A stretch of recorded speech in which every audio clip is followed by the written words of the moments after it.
There are old people sleeping outside banks in Zimbabwe during the cold African winter in the eastern border of town of Mutare. Ashperi mushe muri Zimbabwe mukomana anonzopo chimwono waya achibudisa the situation iri kuitika munyika yeZimbabwe. Apa toona kuti ayo madhara makuru nevanhu vachembera vari kurara panze pamabhengi vakamirira maqueues kuti vakwanise kuwithdraw mari. Sambira mashoko abuda achiita kuwana hopo chimwono nyika yakatarasana ne the upcoming SADC summit zvinotoshamisha kuti bva like or on the bell icon. Tinoenda peni pakanyora chiti this is what Mnangagwa regime doesn't want to see.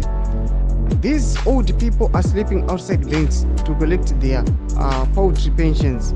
It is distressing to think that individuals who have dedicated a huge portion of their lives to the country are left to endure such challenging food conditions to access their rightful pensions.